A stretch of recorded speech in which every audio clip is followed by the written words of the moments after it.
Começa hoje o curso de teatro do ensino médio. Nós estaremos juntos nesta jornada. Aproveite e bons estudos. Você vai assistir a teleaula de número 1.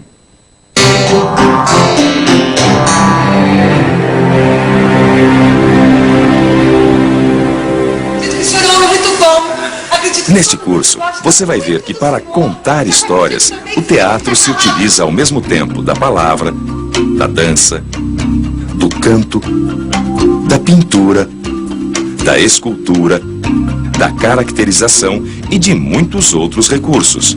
Tudo acontecendo ao vivo, na hora. Você vai ver que o teatro se transformou através dos séculos. Todos falam nesse casamento. Todos me dão parabéns. E que para fazer teatro, basta ter alguém que represente um papel. Esse é o pai. O seu desprezo por Zósimo foi mais profundo do que nunca. E alguém que assista a isso. Ou seja, basta um ator e o público.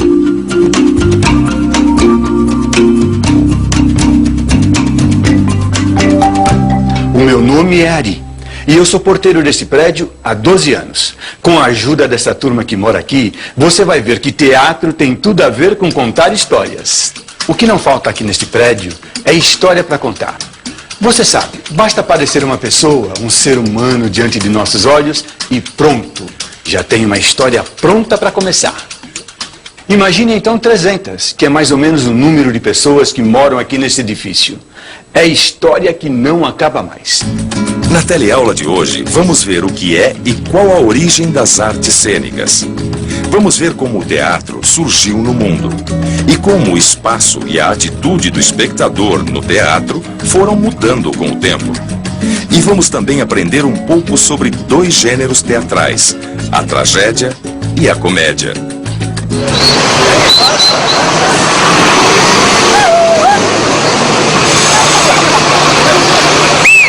O mundo é um palco?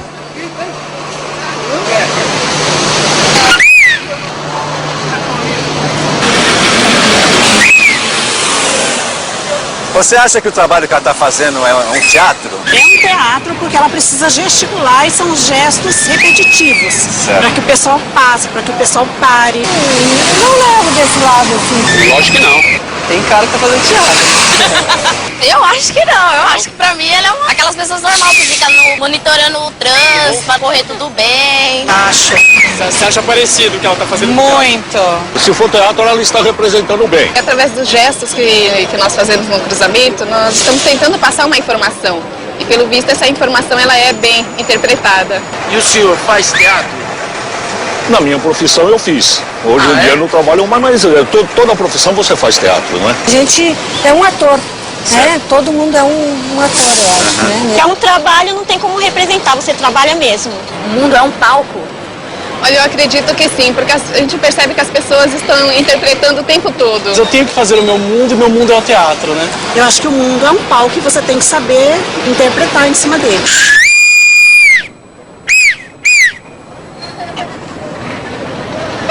Acho que... Pensando bem no nosso dia a dia, no nosso trabalho, a gente fala uns textos decorados.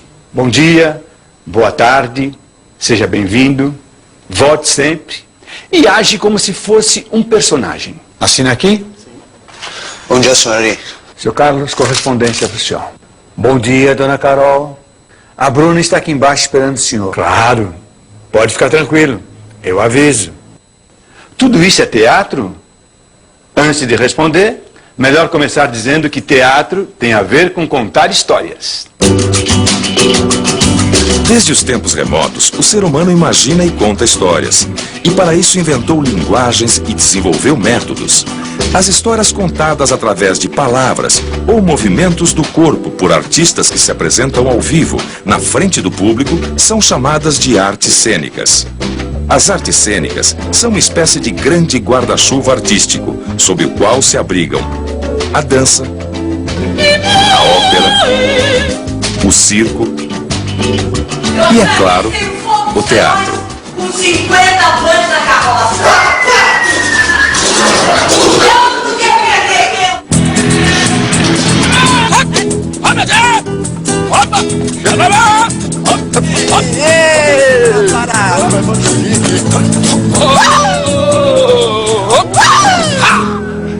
Dança! Ópera, circo, teatro e um mundo de manifestações artísticas populares. O Brasil é um país de grande riqueza e diversidade na hora de contar histórias. E isso diz muito sobre o nosso país. Tem contador de histórias, circo, Bumba Meu Boi, folguedo, reizado, teatro de rua.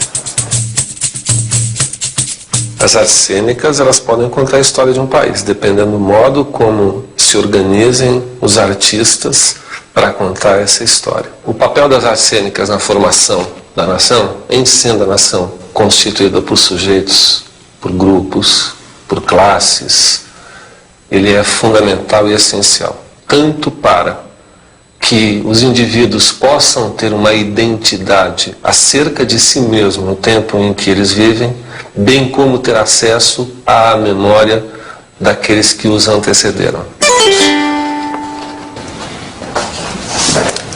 Bom dia, Ari. Bom dia. É um convite, é? Convite de casamento da minha sobrinha. Sabia que isso tem tudo a ver com artes cênicas? A origem das artes cênicas está diretamente ligada aos rituais de comunhão e reverência aos deuses, realizados pelos povos antigos. Ora, hoje a gente festeja um casamento pelo mesmo motivo, a comunhão. Os gregos antigos faziam seus rituais de adoração aos seus inúmeros deuses.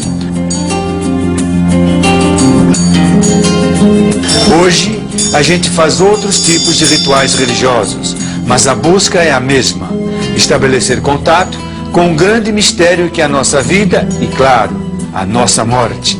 O ser humano não vive sem os seus rituais, ou seja, não vive sem as artes cênicas.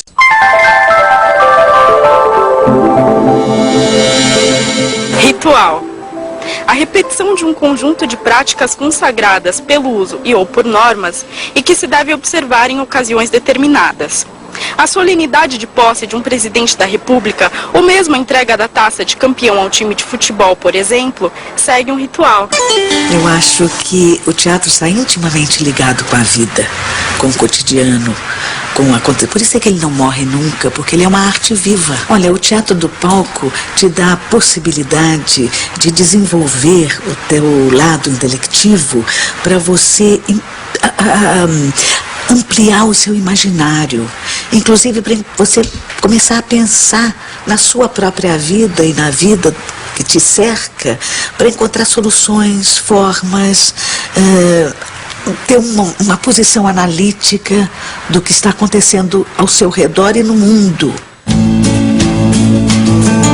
Vamos pensar um pouco. Para fazer teatro, é preciso alguém que represente o papel.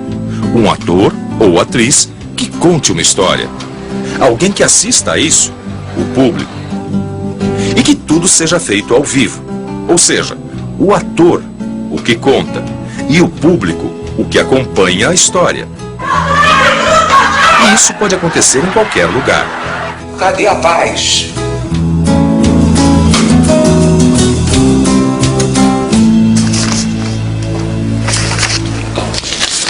Ari, é verdade que foram os gregos que inventaram o teatro? Bem, muita gente diz isto, mas na verdade, os gregos inventaram o teatro grego. O teatro sempre esteve presente nas representações das mais antigas civilizações, em todos os lugares do planeta, inclusive aqui, na América do Sul. Mas uma coisa é inegável: os gregos deram contribuições fundamentais para essa arte chamada teatro.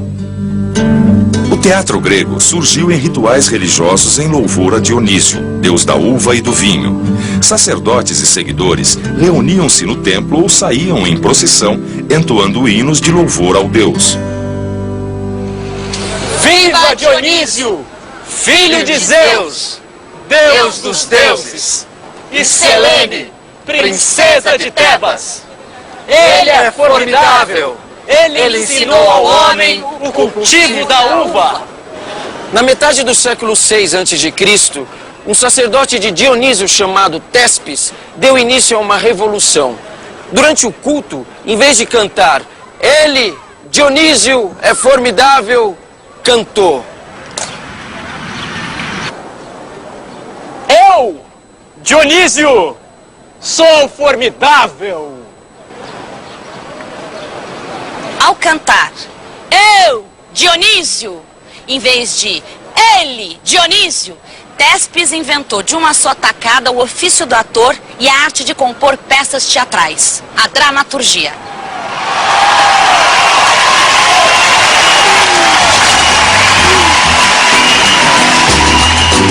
A partir de Tespes, o teatro grego se desenvolveu como forma de expressão artística, atingindo seu auge na Atenas do século V a.C., quando grandes edifícios ao ar livre foram destinados a ele, os teatros. A palavra teatro tem origem grega e significa lugar de onde se vê. Graças à sua arquitetura, todos podiam ver e também ouvir os atores representando. E olha que alguns teatros tinham capacidade para mais de 10 mil pessoas. O teatro tinha uma função social muito importante: proporcionar às pessoas a sensação de pertencimento ao grupo. Hoje, além dos teatros, vários espaços desempenham essa função. Ai, Ari, não quero nem ver. Mais alguma tragédia? Que tragédia, dona Leila. Já basta a notícia dos telejornais. É que do jeito que o mundo está hoje, imaginar uma tragédia é a coisa mais fácil. Adivinha de onde veio essa história de tragédia? Dos gregos. A tragédia grega era um modo de contar histórias que quase sempre terminava com a morte do herói. Os temas das peças eram geralmente ligados a questões de lei, justiça e destino. A tragédia servia também para resgatar a história de um povo, uma espécie de memória coletiva. Mas eu gosto mesmo de uma boa comédia, para relaxar e esquecer dos problemas do dia a dia. Você está pensando nos gregos? Pois pensou certo. Ao contrário das tragédias, as comédias gregas não tinham finais tristes. Seus personagens eram pessoas comuns, do povo e até mesmo bichos. E seu principal objetivo era provocar o riso do espectador. Para Aristóteles, o teatro tinha uma função terapêutica. Ajudava a eliminar os excessos emocionais. O povo voltava mais aliviado para casa. Esse processo é conhecido como catarse. E atenção! Se liga aí que é hora da revisão. Para começar o mergulho neste curso de teatro, na teleaula de hoje, partimos da pergunta: o mundo é um palco? E para tentar compreender a importância do fazer teatral no dia a dia da sociedade, aprendemos que as artes cênicas englobam todas aquelas artes que contam histórias usando palavras e gestos. Vimos que o teatro surgiu no mundo a partir dos rituais religiosos, como o teatro grego, que se desenvolveu a partir de rituais em louvor a Dionísio, deus do vinho e da uva. Conhecemos um pouco sobre o espaço do teatro grego e da atitude de seu público. E também ficamos sabendo um pouco sobre dois estilos de contar histórias teatrais: a tragédia grega e a comédia grega. E afinal, o mundo é mesmo um palco ou não? Ah, eu não tenho dúvida.